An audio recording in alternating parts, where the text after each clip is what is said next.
3, 2, 1, go ahead. Welcome to today's training webinar. Today we're going to be covering eC7. We're going to go over the statistics, the behavior report, and cases module. My name is Robert Conti. I'm Director of Investigations here at eConnect. I'm joined by Marcus Kelly, Investigations Manager here at eConnect. Today we're going to go ahead and jump into the statistics tab. To get there, at the top of your screen there'll either be a tab called POS or it may be labeled, in this case it's labeled KI. Once in here you'll see some subset tabs. This one says queries, then right next to that is statistics. We can click on the statistics tab. Once we get here, this is going to show you a wide range of information as far as statistics go. It's also going to break it down by revenue center. By clicking on it, it'll switch over to that, or you can look at employees or terminals. One of the most useful areas of the statistics tab for investigations is right here where it says ID. And if you were to come in and click on the employee ID, let's say you're watching an employee who's actively working right now and they may move from terminal to terminal, you might want to see what it is that they're actually doing at each one of those terminals. And so if you click on the employee name ID, right here, and unfortunately this isn't a live site for us, you would see all of their transactions. So if they're walking around and they go into Terminal 1 and bringing up a check, and then they go to Terminal 2 2 minutes later and you're following them around, this is their personal Z-tape that follows them from place to place. And the good thing about this, us both being in surveillance in the past, is I'm sure we've all been there where we've zoomed in, tried to see exactly what they were ringing up, and then the employee left before we were able to zoom out the camera and you lost them. This is going to make it easier so you can keep that wide shot with your PTZ, but still see what they're ringing up. And the other thing you're able to do with this is, let's say you're in an amusement park, you don't have a lot of cameras, and you actually do have somebody working the park grounds. They could be watching the employee live, communicating with you via radio, and then you could be back in your security room watching the Z-tape to see what exactly is being rung up. As you can see, when we look at the employee name, or if we do the same thing with revenue center or terminal, it'll tell you which location is or person you're looking at. In the next column you have the ID number, and you have the number of checks they've completed in the time range you have selected. We're looking at 14 days. And this can be changed to show you the last hour. If you want to know what's happening right now on your property, you can select last hour and click apply. It's going to show you what's happening on the property, which revenue centers are the most active, which employees are the most active. This will also help you in terms of maybe closing down areas. If you pull this up for the last hour and it turns out that only a small portion of your checks are coming out of one location, you can shut down that location, maybe move those employees to a location that's busier.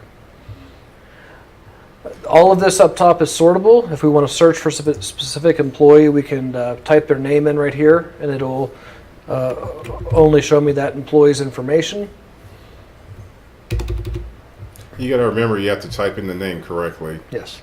It's also sortable, so if you want to see the highest number of checks or the lowest number of checks, you click on checks twice, it'll show you the person has the most checks on property at that time. Shows you the number of menu items they've rung in, the average number of menu items per check, menu item voids, their percentage of menu item voids, their total revenue. Also keep in mind when we say total revenue, it's going to be an approximate amount. Because we capture every keystroke, our figures are generally going to be higher than what you can pull from your own POS terminal. So just keep that in mind. The average dollar amount per check, the number of discounts they've given, the discount percentages, the discount dollar amounts, the discount percentage in dollar amounts, the total cash, the total credit card, and the other forms of payment that have been received. Also keep in mind, not all POS systems break their cash, credit card, and others out. So just depending on your system or not is going to determine whether or not those last three fields will be filled in for you. All right. So if you come over here to the little gear, you can limit what it is you want to see. For instance, if the discount dollar percent total isn't pulling up a figure for you, you can get rid of that column. That way it's not in your field of view and you don't have to worry about looking at it again. When you save preferences, now the next time you log on, that field will no longer be there. If you want to add it back later, you can. Up here we have an export feature. You do have the ability to export this into a CSV file. You can export it, and if you want to run a pivot table or anything else like that, you'll be able to do that through Excel. So moving on to our next section, we're going to cover the behavior report. And this is where we like to say you can compare apples to apples. It's one of those, what I tell everybody when I'm on site doing training, we know that somebody working swing shift is going to be busier than working somebody day shift. And this is going to allow you to see the difference between those employees working at the same revenue center. So whenever you look at this screen, there are three distinct columns. You have this group here in gray, you have the second group in gray, and then you have the third group in gray. When I go out and teach, what I tell people is this is the when, the who, and the what. So as far as the first column goes, this allows you to select your starting date up here at the top, which will always start out with today's date, the range interval, which by default is set to 7, and 4 interval counts. So that'll group all of the data into 7-day groups and show you 4 groups of 7, or looking back 28 days. What I tell everyone is, realistically, most people don't have video that goes back 28 days. By a default, this is a very good data set because it'll usually give you 2 to 3 weeks extra on top of the video you have to give you a true comparison. So I tell people usually leave this alone. You won't have to worry about this. Next, we move on to the who. Now, if you actually know the employees you want to look at, you can come in here and by clicking on the plus symbol, add the employees that you want to look at. Now, unfortunately, most of us don't know all of the employees that work at all the revenue centers for all the hours that our properties are open. So the most effective way to do it is to actually go to revenue centers. And once you go to revenue centers, you can see all the revenue centers on your property. And if you hover over these icons, this icon says all active employees from this revenue center for the time selected.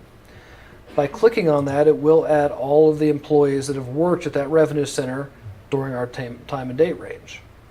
The thing to keep in mind is, and what we mean by work there, they have to swipe their card at least once at a terminal within that revenue center for their name to populate in this field. Next to that, you see what looks like a terminal, and this will add all active terminals for this revenue center for the time range selected. And this will allow you to compare all the terminals against one another from a specific revenue center. And then lastly, you can compare revenue center to revenue center. If you've got Starbucks or multiple bars or multiple food outlets, just something if you want to see how the revenue of location A that serves coffee compared to location B and C that also serve coffee, you can compare these two and try to find trends, or maybe if you're doing it from a labor standpoint, see what weeks those different revenue centers are the busiest. Up here at the top, you also have a search bar, so we're going to type in Subway. And now we can see the two labeled Subway. We're going to select all of the employees from that revenue center for the date and time range selected. And you'll see over here, it says Revenue Center Constraints. What this is saying is this is only going to apply to checks that were rung up at that revenue center. For instance, if Marcus worked at this revenue center and he did one shift at that revenue center, and then the rest of the 28 days he was at a different revenue center, we don't want it to include all those other checks. We only want it to show the checks that he had at that revenue center. All right, then we have the what. What is it we want to look at? What is it we want to compare? One thing to keep in mind with this first tab that says POS Events, just because all these different events are listed there does not necessarily mean that they're turned on. Your POS system actually has that functionality, or you guys actually use it. A prime example is clock in and clock out. Most companies use a different software to keep track of man hours. So for you with micros, 9 times out of 10, that's going to be turned off. So POS events, we'll start with begin check, because the one thing I like to do is see who my busiest employee is, who my employees are that work the most shifts or get the most checks, and use that as kind of my standard for whenever I'm looking at the rest of these events. Next, I'll select menu item void. We'll also select reopen check. I'll look at pickup loans, transaction cancels. So these are some events that I wanted to look at. Now, under query events, you'll see all of the queries that are back on your summary page. If you come back over here to queries and look on your summary view, any query that you've made or that eConnect's made for you to run, all of these queries are listed under your behavior report under these query events. So we'll come down and we will select no sale from this. So we have roughly, 5 or 6 queries. Sounds about right. We've got about 10 employees. So 10 times 5 is 50. Times 28 days. Roughly 150. I'm guessing my math is probably off. And so it's gonna run all these queries at once. That's a lot of queries. And it's gonna add them up by the week and then go for an average and then show you if that average is high or low. And like we tell everybody, you can run as many queries as you want to, but keep in mind, because it is a computer program, the more you run, the longer it's going to take. So on the left here, we have the name of all the employees that have worked at this revenue center over the past 28 days.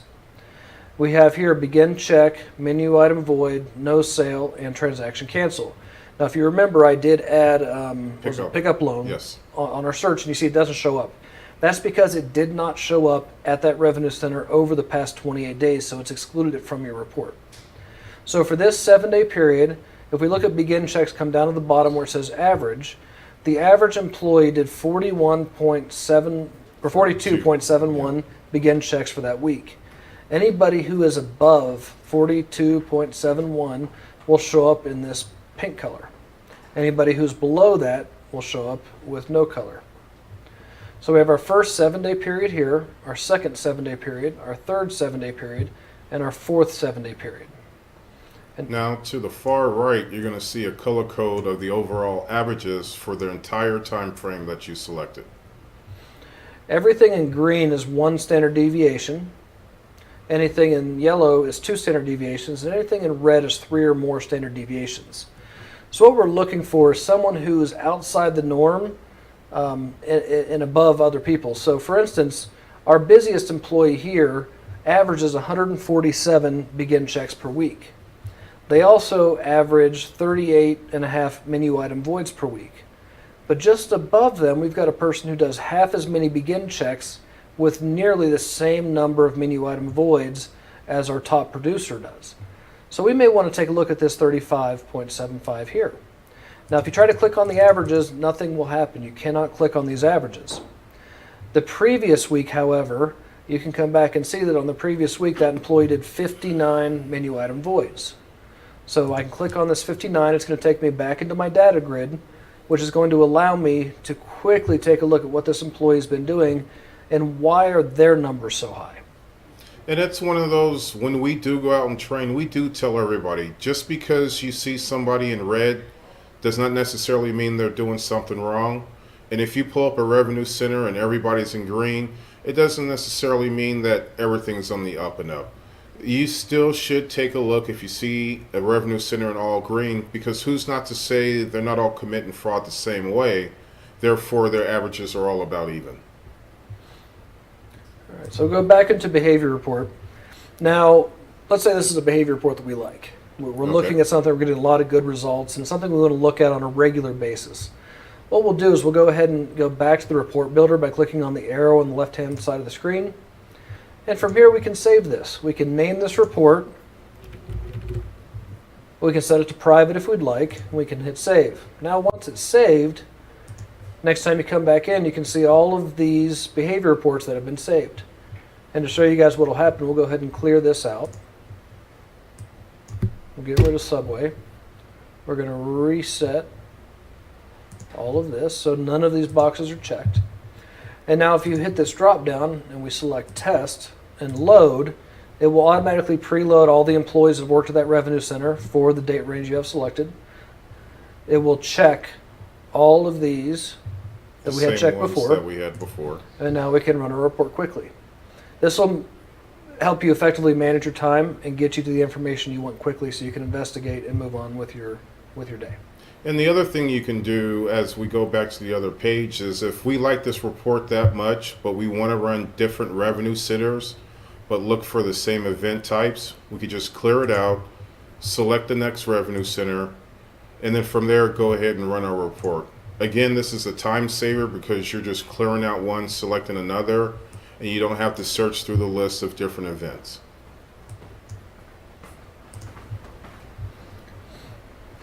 So moving on to cases. So once you've found something suspicious or something you want to create a case on, when we create the case under the Cameras tab and you're creating or archiving your video clip, you went to the Items button in the upper right-hand corner. You selected the incident tracker. You hit a start time and an end time on your case, and you hit Continue, and it asks you to create a case or add to an existing case. That was covered in earlier videos. Once you've created a case, it will show up under Cases. When you open up a case, once it's been created, you have the ability to go in and edit different information within the case. So by clicking on Edit here, we can edit the name of the case that's seen by everybody. And there's also a place here to put in some information or description of what took place in that case. You also can edit the category type or if the case is open and closed. Again, all of that can be set up beforehand just so it's easy access when you're actually in the case and have to make changes. Now, if you have the right permissions, you'll also be able to limit who can see this case or who can't see this case by clicking on Permissions. We'll come up with a list of all the users, and you can select one or multiples. And just by selecting users or groups, you can select different employees that are allowed to see this. And only those people will be able to see this case. Down below you can see our media, all the video clips that we've archived. Let's say that the name of one of your video clips isn't what you wanted it to be. You can click on Edit, you can change the name of the clip, or you can change the summary of the clip and hit Save. But just keep in mind, when you hit that edit button, that's not going to allow you to edit any of the video or the data that's associated with it, just the name and the title. Now from here we can play our video clips simply by clicking on play, and the clip will open up and start playing for you. On the right hand side, just like when you're in eConnect, you do have this bar that will move down as people do different things. You'll see this blue highlighted bar move down as she brings in these items for the check. And also keep in mind that if you have multiple terminals active when you save the video, you will see multiple tabs across the top. You just have to remember to click on the right one to get the correct data set for the video that you're currently watching. Another option you'll see on here is the download. If you click on download, it will allow you to download the video clip. Give me 1 second.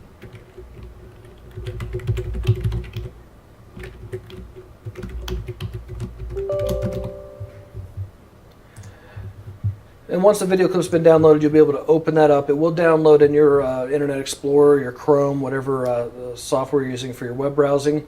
You'll be able to open up that clip and view it. It will also download as a zip file.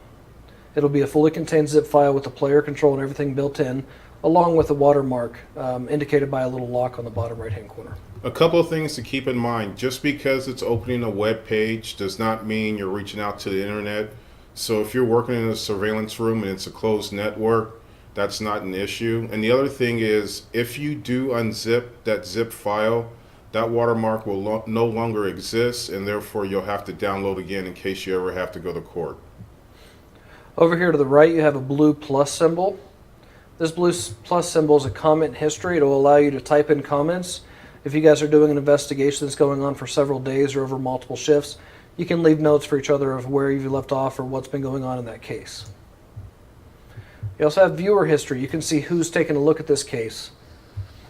And then lastly, down at the bottom, we have the ability to attach or upload attachments to the case. So if you have PDFs or receipts that you picked up, or your iTrack report or whatever reporting system, if you want to keep it in all one central location, you can upload it, and you can come to the eConnect server and see everything you need to see. From here, if you know the case ID, just like whenever you're in the data grid page, you can look for a specific case number. You can look for a specific name if you have a naming scheme that you use to look at these cases. The type of cases, if you only want to see, theft cases, you can click on theft and it'll separate out to where you're only seeing your theft cases. The little video icon will give you quick thumbnails of what clips have been saved. So it's a time saver, so you don't have to open up every single case to find the right one. You also have the last time the case was updated, when it was created, and the current status of the case, whether it's open or closed.